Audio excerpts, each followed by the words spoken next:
uJesu Kristu uyinkosi, uJesu Kristu uyinkosi, uJesu Kristu uyinkosi. Bazalwane, ngiyanibingelela egameni lenkosi yethu uJesu Kristu waseNazaretha. Ngiyacela sikhuleke. uJesu Kristu uyinkosi, Baba wethu ongcwele, Baba wethu ophakemeyo, Nkosi yamakhosi. Wena odalile izulu, wadala umhlaba, wadala nolwandle nakho konke okukuwo. Wena omisile izinkanyiso phezulu ukuba zihlukanise imini nobusuku, zikhanye njalo njalo zingenakucishwa. Siyabonga Baba wethu ongcwele, wena owenzile konke. Umhlaba ungakasekelwa wawumisa phezu kwezilwandle. Siyabonga Nkosi, siyabonga uthandwa nguwe. Siyabonga Nkosi ukuthi usithandile singakuthandanga. Uyasinakekela noma singazange sasho, ngoba wena wazi konke, wazi isiqalo nesiphetho. Ungu-Alpha, ungu-Omega. Siyabonga Baba wethu ongcwele nalolu suku osiphile lona namhlanje. Nkosi, siyazi ukuthi kungomusa wakho. Abanye abalibonanga, bebenazo Nkosi izinto abafisa ukuzenza, bebenawo nama-plans. Belithi izwi lakho, umuntu unamasu enhlizweni yakhe, kodwa impendulo yakho konke, izinyathelo zakhe ziqondiswa nguJehova. Siyabonga Baba wethu ongcwele, leli thuba uphinde ukusipha lona manje. Sengathi singalibambisisa, singadlali ngalo. Sihole-ke Nkosi endleleni yakho yokulunga. Usikhanyisele Nkosi nalapho kungakakhanyi khona. Usiphe ukuqonda, usiphe ukuhlakanipha. Usiphe Nkosi ukunakisisa. Usiphe nokubambisisa isikhathi. Siyacela-ke Nkosi ngokukholwa, ngegama lenkosi yethu uJesu Kristu ophilayo. uJesu Kristu uyinkosi. Amen. Ngiyabingelela-ke bazalwane, egameni lenkosi yethu uJesu Kristu. uJesu Kristu uyinkosi. Siyambonga kakhulu-ke uNkulunkulu uBaba ngomusa asesenzele wona ukuthi sibe khona. Nangalolu suku mhla ka-16 kuLwesine, sekuyinyanga yeshumi kulo nyaka. Bazalwane, singaqalaphi masingathi sibale ibusiso, ngoba ngempela ziningi azinakubalwa. Sizofunda izwi-ke bangcwele esizolithola encwadini kaJoshua, uJoshua 24. Sizofunda uverse 14. Ngiyaxolisa, sofunda uverse 14 no-15, Joshua 24. Ifundeka kanjena-ke bazalwane. Soqala nje ukufunda kuverse 14. Manje yesabani uJehova, nimkhonze ngobuqotho nangeqiniso. Nisuse onkulunkulu ababakhonzayo yihlo phesheya komfula naseGibhithe, nimkhonze uJehova. Verse 15. Uma kukubi emehlweni enu ukumkhonza uJehova, khethani namuhla ukuthi ngubani eniyakumkhonza, noma onkulunkulu ababakhonzayo yihlo besengaphesheya komfula, noma onkulunkulu bama-Amori engihlala ezweni labo. Kepha mina nendlu yami siyakumkhonza uJehova. uJesu Kristu uyinkosi. uJesu Kristu uyinkosi. uJesu Kristu uyinkosi. Yilo leli zwi-ke bazalwane sizokhuluma ngalo namhlanje. Le ndaba isilokhu ingihluphe kusukela ngoMsombuluko. Angisazi noma ngeSonto ntambama. Yafika le ndaba ethi mina nendlu yami. Mina nendlu yami. Bazalwane, iyona-ke lesizokhuluma ngayo ngokusizwa inkosi. Sibuka la siyayazi le ndaba, angikholwa ukuthi khona ongayazi ngoba ivamile nokukhothwa ey'ndaweni ey'thize iningi. Noma siqinisa abazalwane sivamile ukuyisho. Noma sesibahlulela siyavama ukuyisho. Siyabahlulela abanye abazalwane ngale ndaba. Ukuthi uhlulwa yiy'ngane zakhe kusho ukuthi akamkhonzi uNkulunkulu. Now sizokhuluma ngale ndaba-ke bazalwane. UJoshua wayenikela indlu yakhe. Sinikelile-ke bazalwane ngezinto zethu, sanikela ngamakhaya ethu, sanikela ngempahla yethu, sanikela nangabantwana bethu, obaba emakhaya, omama amakhaya ethu siwanikelile nabazali bethu uxolo. Now ngiyambheka uJoshua etshela ephumela obala, etshela izwe ukuthi mina nendlu yami. UJoshua ukhuluma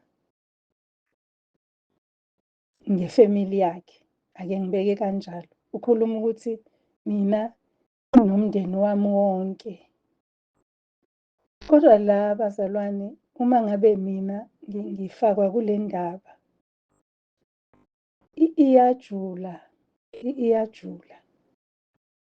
Kufika ukuthi uma usazinikela, uqala ngokunikela wena inhliziyo yakho kuNkulunkulu. Unikele iy'mpahla oy'gqokile, unikele ithempeli, indlu, ithempeli likaNkulunkulu, umzimba wakho. Ukunikele kuNkulunkulu. Bese uzonikela umndeni, abantu ohlezi phakathi kwabo. Unikele iy'ngane zakho, unikele abazali, unikele wonke umuntu othintene naye, umnikele kuNkulunkulu. Kunephutha-ke bazalwane esiye silenze. Ngizothi iphutha esilenzayo.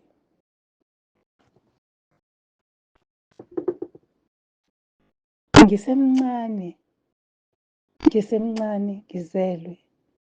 Abazali bami bangihambisa enkonzweni, ngabhabhadiswa. Angikhumbuli ngoba ngangimncane ngangiphathwa. Angikhumbuli nokuthi kwakusho ukuthini lokho. Kodwa enhlizweni yami kuye kwavuka ukuthi babenginikela kuNkulunkulu. Kodwa mina angingazi, angithathanga isinqumo. Kubuya indaba ka-Abraham. U-Abraham siyezwa ukuthi wayenamadodana namadodakazi ayekhonze ukwenza amaphathi abantwana bakhe. Wayebanikelile kuNkulunkulu ngoba wathi bavela kuye. Hayi u-Abraham, uJobe, ngiqonda uJobe. Ngiyaxolisa abazalwane, ngiqonda uJobe. Wayebanikelile kuNkulunkulu ngoba wayekholwa ukuthi bavela kuyena. Kodwa babethande amaphathi, yena asale ekhaya, bona bahambe benza imicimbi. Uma benza imicimbi wayeba nakho enhlizweni yakhe ukuthi mhlambe kukhona la bethuke khona uNkulunkulu, mhlambe kukhona abone ngakho uNkulunkulu. Ebese yena enza umhlatshelo wokubashwelezela kuNkulunkulu. Ingxenye yokuthi mina nendlu yami, ingxenye yokunikela ngokupheleleyo kuNkulunkulu. Manje-ke bazalwane, ngenxa yokuthi ngabhabhadiswa ngimncane, ngangazi nokuthi kuyini, nokuthi ngiyazi ukuthi wawugqokiswa ingubo emhlophe, nesigqoko esimhlophe, namasokisi amhlophe. Ingoba ngangibona sekwenzeka kwabanye nakwabanye emva kwami, ngabona ukuthi okusho ukuthi ukubhabhadiswa kusho ukugqoka ingubo emhlophe, uphathwe laphaya, umfundisi akudwebe isiphambano esiphongweni.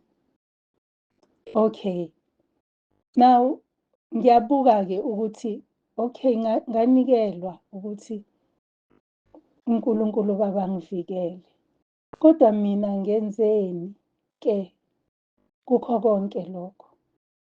Angikho-ke lapho bazalwane, ngiyadlula nje ngisafuna ukugxila endabeni yokunikela, ukuthi yini ukunikela mina nendlu yami. Kusho ukuthi kufanele ukuthi masikhonza uNkulunkulu simkhonze ngokupheleleyo. Indaba iqala kimi, iqala kuwe, ungakadluleli kwabanye. Usekuwena, indlu yakho, ithempeli likaNkulunkulu. Usekuwena. Akusho la bazalwane ukuthi phoqana abantu ukuthi abakholwe, phoqana abantwana benu ukuthi abakholwe ngoba bazoniphoxa. Lithi izwi likaNkulunkulu, ubaba obadonsayo. Thina kwethu ukubakhulekela sibatshele, kodwa singabaphoqi. Inhliziyo yami iba buhlungu-ke, uthola ukuthi umzali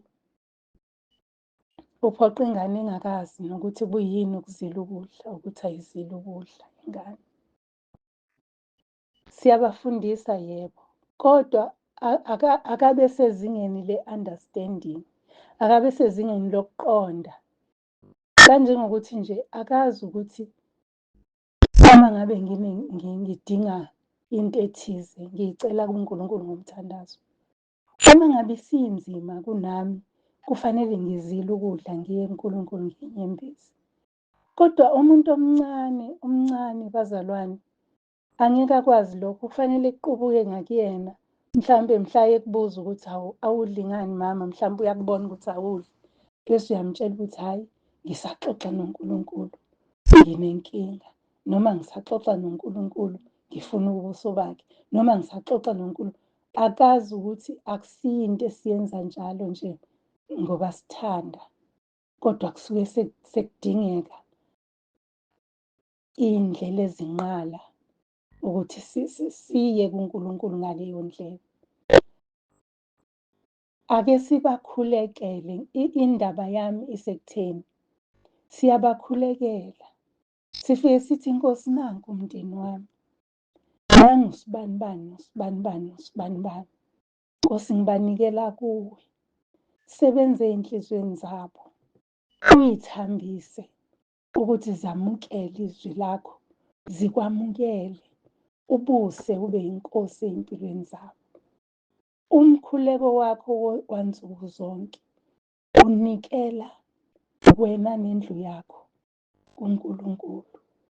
Yingakho bazalwane siy'thola siba nenkinga uma sesiyotshela imindeni yethu ukuthi angisezukuhlanganyela nani, ngoba awukazi ubanxusele ngisho kanye, abazi ukuku-understand-a.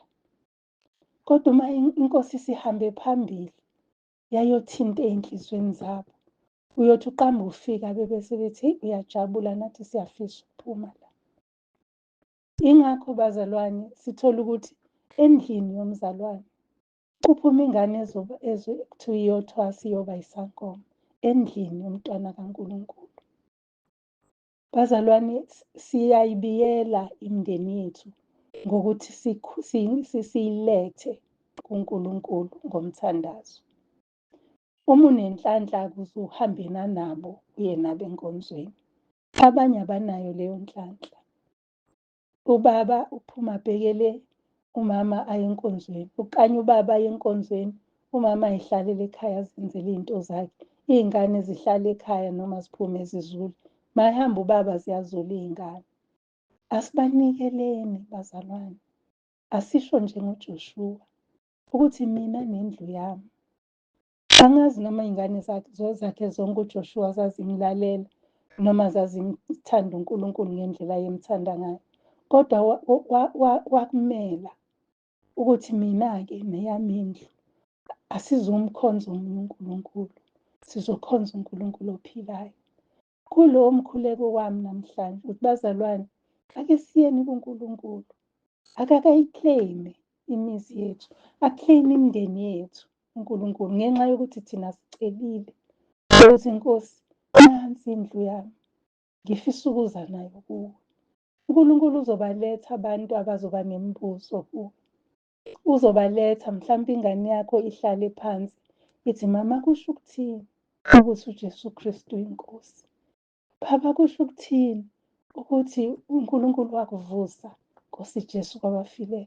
Izobuza ingane, once yakubuza ingane umbuzo, ithuba lelo uNkulunkulu akunikeza lona ukuthi itshele ukuthi kuyini ukukholwa.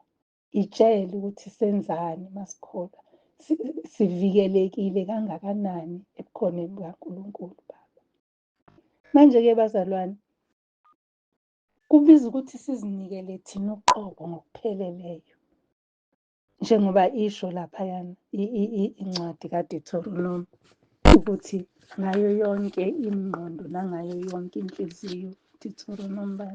uDuteronomy 10 verse 12 wakhona. Simfunde nje bazalwane.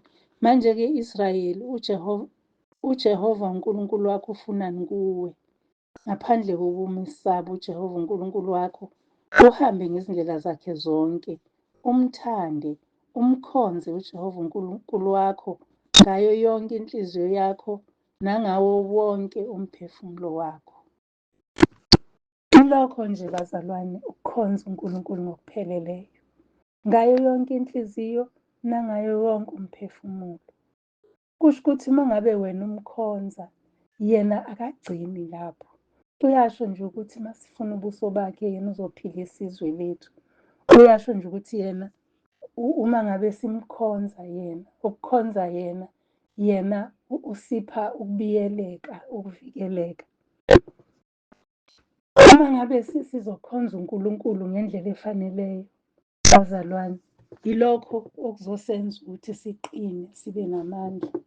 Futhi uma sizomkhonza ngokupheleleyo, yilapho la sizoba isibonelo emndenini esikuyona, sibe isibonelo kubantwana bethu, sibe isibonelo kulabo esisondelene nabo, nabakude, babone ukuthi cha, lo uhlukile-ke kunabantu balendawo. Uma sizomkhonza ngenhliziyo yonke nangomphefumulo wonke, kuguqula isimo sengqondo yethu, sihambe sesabe yena, singasabi ukuphuma kuye, kodwa sesabe yena ukuthi ubona yonke into, wazi konke. Ngeke-ke sone uma kunjalo, ngoba ubukhona bakhe bustronga kunesono. Ubukhona bakhe bunamandla kakhulu kunokuthi isono singanyonyoba singene. Kodwa uma ngabe thina sizovula intuba, kube khona esingamkhonzi ngakho, kungabi ngayo yonke inhliziyo, kungabi ngawo wonke umphefumulo, kungabi ngayo yonke ingqondo, kungabi ngawo wonke umzimba, sizongena isono ngoba ikhona intuba. Kodwa uma ngabe kungayo yonke, ngayo yonke, ayikho intuba yesono. Ubukhona bakhe buyasixosha isono, buyakuxosha ukona, ngoba senza izinto ay'shilo, senza imiyalo, sigcina imiyalo, njengoba leli vesi ade ngilifunda lisho. Senza zonke izimiso, sigcina imiyalo, sesaba yena, sesaba uJehova ngayo yonke inhliziyo yethu. Bese-ke bazalwane, sime eqinisweni lokuthi munye uNkulunkulu. Singadideki, singathikaziseki, singabi nakho ukuthi amakhosi mabili. Bazalwane, uSathane akayena inkosi. USathane nje idimoni elikhulu elaxoshwa ezulwini, kwakade kuyingelosi yokukhanya, waxoshwa ngoba eziphakamisile wazama ukuzenza uNkulunkulu. So asikwazi ukukhonza onkulunkulu ababili. Kufanele ukuthi omunye uma ekhona, omunye angabibikho. Yingakho nje kukhona igama elithi ubumnyama nokukhanya. Bese kuthiwa uNkulunkulu uhlezi ekukhanyeni okungabhekeki. Abukho ubumnyama kuye la kukhona khona yena. Kodwa la kukhona khona uSathane ubumnyama. Awukwazi-ke ukuthi olunye unyawo lube sebumnyameni, olunye lube sekukhanyeni, noma elinye iso libe sebumnyameni, elinye libe sekukhanyeni. Kumele ukuthi ucace nje ukuthi umiphi, ngoba izwi lithi asikwazi ukukhonza amakhosi amabili, ngoba sizoyidelela enye, siyithande enye, noma siyihloniphe enye. Lisho njalo nje izwi kaNkulunkulu lapha kuMateyu, uMathewu 26 verse 24 wakhona. NakuLuka liyagcizelela lithi asikwazi ukuthi singakhonza amakhosi amabili. Senoyifundela-ke bazalwane. Manje ngiyathanda nje bazalwane ukuthi sike sibheke ukuthi uma ngabe sizomkhonza uNkulunkulu, iy'ngane zethu sifanele siyikhombise ukukhanya. Siyazinikela kuNkulunkulu iy'ngane. uNkulunkulu uBaba kube uyena owenza umsebenzi ngendodana yakhe enguJesu Kristu ophilayo, noMoya Oyingcwele ongumfundisi nomduduzi. Siyazinikela. Angazi ngizoyistressa kanjani, ngizoyigcizelela kanjani indaba yokunikela iy'ngane. Sibanikela ngisho sibelele, sibakhulekele, uma unendlela uze ubathinte, ubize igama likaJesu Kristu oyinkosi phezu kwabo, ukuze uze ukhulekele ngisho ama-rooms abalala kuwona, uze ukhulekele ngisho iy'mpahla zabo abay'gqokayo uma beya ey'koleni. Ngaleyo ndlela sinikela konke bazalwane. Sithi asizuba nayo, kodwa uma kuthi liyafika iphupho elibi lingabi nayo indlela yokungena, ngoba uNkulunkulu uyayibiya indlu enikelwe kuyena, uyalibiyela ikhaya elinikelwe kuyena. Uyabiya abiyele umuntu nomuntu onikeliwe kuyena, kuze kuse kuyena. Ngiwufakazi walento engiyishoyo ukuthi ngenxa yokuthi nganginikeliwe kudala, uNkulunkulu uye wangiphephisa, wangihlenga nasesikhathini sami sokuhamba ebumnyameni. Wangihlenga, wangivikela, wangibiyela. Uyazi ukuthi bazalwane, mina ngike ngaphuma la kuthiwa kuphunywa khona, ngike ngadlula sekuvaliwe, ngingazi ukuthi kanjani. Ngike ngaphuma mina imoto yamasondo ebheke phezulu, ngaphuma lapho ngingazi ukuthi kanjani, ngoba uNkulunkulu uma esekubiyela uyakuvikela la uhamba khona. Athi uDavide, noma ngihamba esigodini sethunzi lokufa angikwesabi, ngoba ngiyazi ukuthi wena unami. Mina ey'ndaweni ey'ningi ngangingazi ukuthi unami, kodwa ngangithi uma ngiphuma lapho noma sekwenzekile ngithi ngiyabonga Nkosi, not deeply, ngingakusho, kungajuli. Ngibonga ngoba ngazi ukuthi ekhaya kushiwo njalo. Ngikhuleka ngoba ngazi ukuthi ekhaya kuyakhulekwa. Ngithi uma sengibhekene ney'nkinga ngazi ukuthi ngizokhuleka ngoba ekhaya ngiye ngibone kukhulekwa. Ukunikela umndeni wakho yikho lokho. Sasazi thina ukuthi noma iyiphi inkinga kuyakhulekwa, kodwa sasingenakho ukujula ngoba sasizingane singazi. Sasingenakho nje ukujula, sasikwenza ngoba sikufundiswa. Bazalwane, futhi sasibona bekwenza abazali. Unenhlanhla-ke uma uzoba ney'ngane zizokwazi lokho. Unenhlanhla uma uzoba nomndeni ozokwazi lokho. Kuwumusa kaNkulunkulu. Mbonge uJehova ngakho konke. Manje-ke uma ngabe sesimkhonza, ukukhonza uNkulunkulu ngokupheleleyo kunomvuzo bazalwane. Okokuqala nje, uthe uyasipha ukuba sidle ifa lombuso. Uyasipha nokuthi sibe iy'ndlalifa zombuso. Uma nje sizomkhonza thina ngokupheleleyo, futhi injabulo yakhe isekusiboneni siphephile, isekuthi sibone sijabule sikahle. Futhi uma ngabe simkhonza ngokupheleleyo, uyasophula, uyasihlenga asiphephise nasesandleni sesitha. Njengoba ngisho nje ukuthi ngike ngaphuma mina imoto ibheke phezulu, amasondo engaphezulu, sengikhishwa ngefastela ngingasakwazi nokunyakaza. Ngaphuma, uNkulunkulu emuhle. Namhlanje ngiyakufakaza lokhu ukuthi uNkulunkulu uyambiyela umuntu, uNkulunkulu uyamthwala umuntu, uNkulunkulu uyamvikela umuntu. Asinikele imindeni yethu kuNkulunkulu. Sinikele noma bengasondile kuNkulunkulu, noma ngabe abasondele.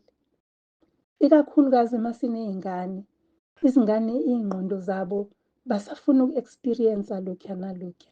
Asibanikele benjalo, ngoba uyena yedwa okwazi ukulungisa umuntu.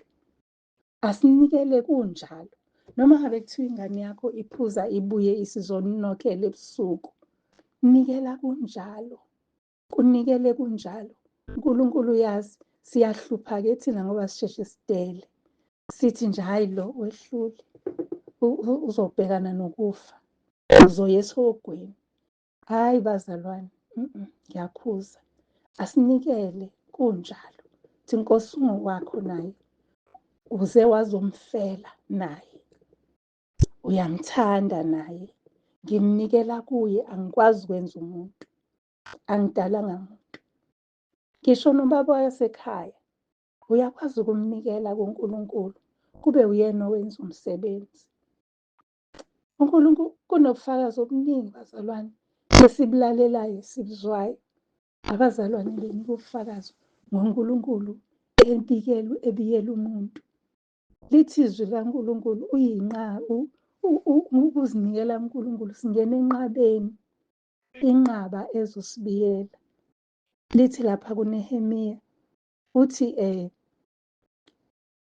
niyakumkhonza uJehova uNkulunkulu wenu, abusise ukudla kwenu namanzi enu, abesithi ngiyakususa izifo phakathi kwenu.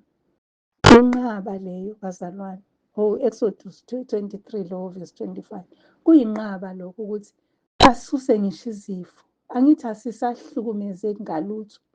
Ubusisile amanzi, ubusisile ukudla, wasusa izifo, siyaphila, sikahle, asinankinga. Ukudla okubusisiwe-ke kuyanda, akupheli emakhabetheni. Uqalekisa okudlayo bese ebusisa lokho okukhona ukuthi kwande. So asizukuhlupheka abazalwane uma sizomkhonza ngokupheleleyo uNkulunkulu, sizinikele thina nemindeni yethu ngokupheleleyo, sohlushwa yini. Ithi-ke uNehemiya-ke 8 verse 10, uthi injabulo kaJehova iyinqaba yethu. Lisho njalo ngesiZulu, ngicaphuna nje okusekugcineni kwevesi. Lisho njalo ngesiZulu, kodwa ngesiNgisi i-New King James Version ithi, for the joy of the Lord is your strength. Ingamandla enu, ingamandla enu.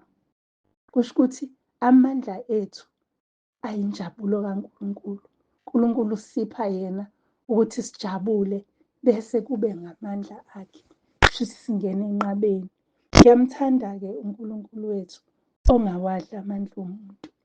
Uma sizomkhonza ngokweqiniso, ngayo yonke inhliziyo, nangayo yonke ingqondo, nangomphefumulo, nangakho konke wethu, sisho kanye necule lithi, izandla nezinyawo nolimi nakho konke ney'mpahla, thatha konke Nkosi yami. Athi unamba 4 athi thatha konke nginoJesu, konke okunye kube indiva. Asikwazi ukukhonza amakhosi amabili, asidecide. Ukukhonza ngokupheleleyo-ke bazalwane kusho ukunquma usuku nosuku ukuthi ngiyakumkhonza uJehova nendlu yami. Mina nendlu yami ngiyakumkhonza uJehova. Ulisho leli gama noma ngabe kade kunomsindo endlini, noma ngabe kade ngiphikisana nobaba wekhaya, kodwa usho mase sekuthulile uthi Nkosi, mina nale ndlu sokhonza wena. Noma ngabe kutheni-ke sizokukhonza kule ndlu. Abese-ke uNkulunkulu ongawadli amandla omuntu ekubusise ngakho konke, ukuthi ube nokuthula kulelo khaya, ukuthi nabantwana bakho bakhonze uNkulunkulu, nomndeni wakho ukhonze uNkulunkulu. Isibusiso esivela kuye, umusa wakhe, lithi izwi lakhe uba musha zonke iy'nsuku. Uma ngabe umusa umusha zonke iy'nsuku, kusho ukuthi nathi silindelekile ukuvuselela zonke iy'nsuku. Nanamhlanje Nkosi, ngikhetha ukukhonza wena. Nanamhlanje Nkosi, ngikhetha ukuhamba ngey'miso zakho. Kungabi bikho usuku la uzothi, hawu ngididekile ngakhohlwa iy'miso zikaNkulunkulu. Cha, usuku nosuku mina nendlu yami siyakumkhonza uJehova. Nathi-ke bazalwane, asiphile leyo mpilo. Leso sinqumo esasithathwe uJoshua, ake sisithathe nathi namhlanje. Sinikele konke kwethu. Sibonile ukuthi isitha sidlala kanjani ngathi singabantwana bakaNkulunkulu. Unikele ezinye izinto eziy'godle bese singena ngazo isitha. Ake singagodli lutho. Ake singagodli lutho. Uthi uma ngabe sizithoba, sifuna ubuso bakhe, yena uyozwa abe sephilisa izwe lethu. Uphilisa izwe kusho khona ukuthi uqala egcekeni eduze nawe, abese eya kwamakhelwane, aye emphakathini, emndenini, emphakathini. Iqala la kuwena indaba. Isinqumo udinga usithathe, mzalwane. Thatha isinqumo namhlanje sokukhonza uNkulunkulu nendlu yakho nakho konke okwakho. uJesu Kristu inkosi. Sikhuleke isikhathi sesiphelile. Ngiyacela sikhuleke bazalwane baba egameni lenkosi yethu uJesu Kristu. Siyabonga Nkosi izwi lakho sengathi ubungasilungisisisa. Baba wethu ongcwele, ngegama lenkosi yethu uJesu Kristu ophilayo, sengathi ubungasiqondisa Nkosi elungileyo, sengathi ubungasikhombisa ukuthi Nkosi la siyalekha, la siyantengantenga, lapha Nkosi wenu ngamandla ethu. Siyacela Nkosi elungileyo, lelizwi alivuselele enhlizweni zethu ukukukhonza ngeqiniso. Siyacela ngegama lenkosi yethu uJesu Kristu ophilayo. uJesu Kristu uyinkosi. uJesu Kristu uyinkosi. uJesu Kristu uyinkosi. Amen.